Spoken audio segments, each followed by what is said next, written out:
orang dewasa nih ya, orang tua. Kalau Anda punya anak, anaknya juga bermedia sosial dan Anda juga berteman dengan anak Anda, jangan sekali-sekali nyontohin melakukan cyberbully atau membuat kata-kata yang menyakitkan, ya, kata-kata yang menyinggung.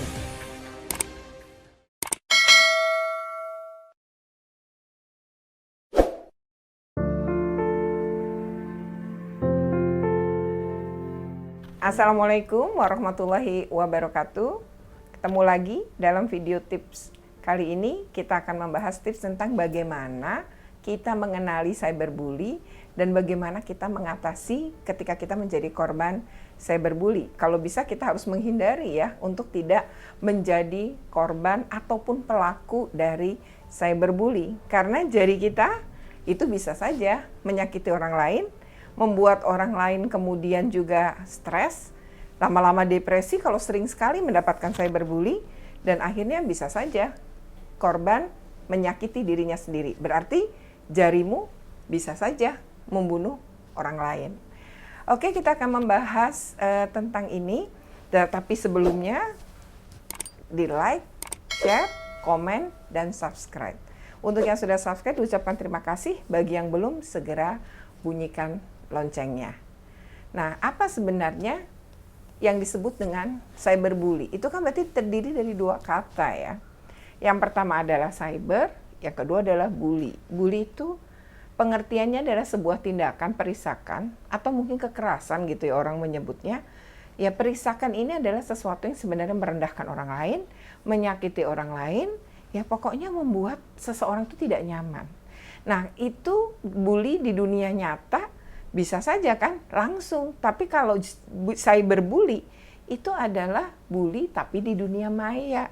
Nah, cyberbully ini berarti membutuhkan gadget, internet, dan kita punya mungkin media sosial. Nah, di media sosial itu bisa saja seseorang memposting sesuatu lalu dikomentari, di komen-komen banyak orang, tetapi komennya buruk, negatif, dan menyakiti. Misalnya kita foto, ya ketika foto karena efek kamera, ternyata pas kita posting sebelahnya gelap. Lalu kita disebut belang, dihina-hina, komen demi komen tuh mentertawai kita.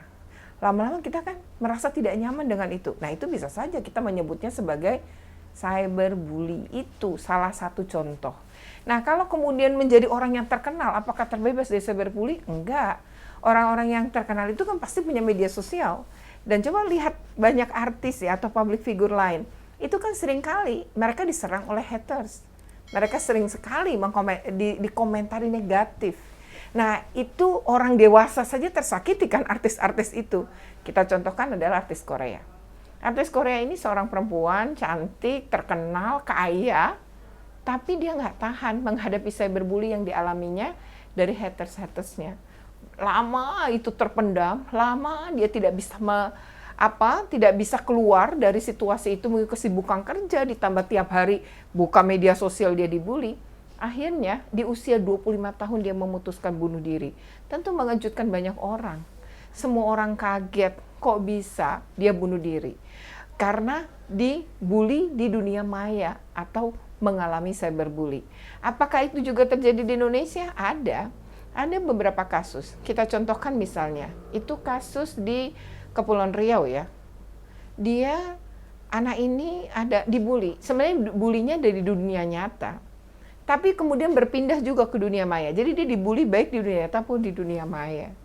Anak ini sebenarnya dijuluki sebagai anak orang gila. Karena ada temannya, satu kelas, itu tahu gitulah ya. Kalau ayahnya sempat dirawat di rumah sakit jiwa selama 1 bulan. Lalu dia ini anak pintar. Jadi kamu perlu ingat ya, mau cantik, mau jelek, dibully. Mau pintar, apalagi bodoh, juga dibully. Jadi setiap orang, mau kaya, mau miskin, mau cantik, mau pintar, mau apapun kita tuh bisa saja menjadi objek bully.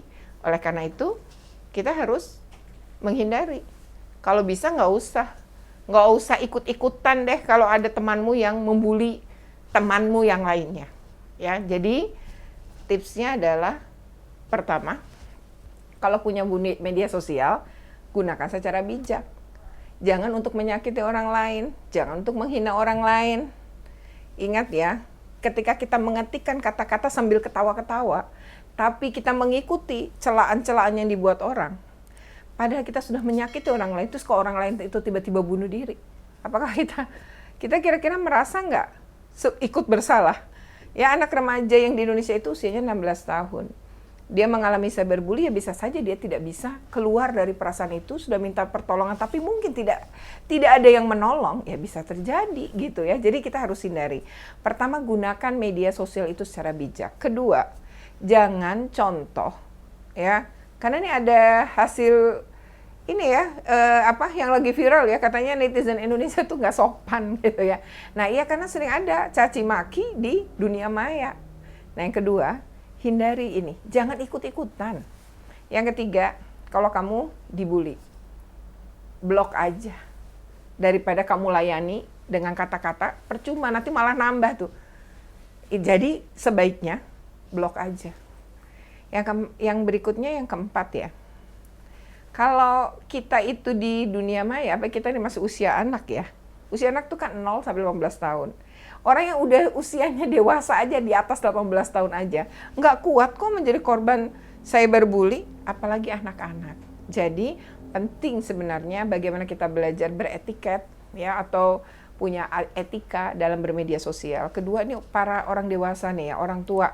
Kalau Anda punya anak, anaknya juga bermedia sosial, dan Anda juga berteman dengan anak Anda, jangan sekali-sekali nyontohin melakukan cyberbully atau membuat kata-kata yang menyakitkan, ya, kata-kata yang menyinggung. Media sosial itu harusnya untuk kita berteman, bersilaturahmi, nambah teman, belajar, bukan untuk saling menyakiti. Nah, kita ubah ya pola-pola yang seperti itu. Termasuk YouTuber nih ya. Jadi sesama YouTuber dilarang saling mendahului, tetapi sesama YouTuber harusnya kita juga mengingatkan. Gunakan YouTube itu juga untuk mengedukasi, gunakan YouTube untuk hiburan, tapi bukan hiburannya menyakiti orang lain. Jadi penting sekali kita punya etika di dalam dunia maya. Karena ini dunia yang kita nggak bisa hindari.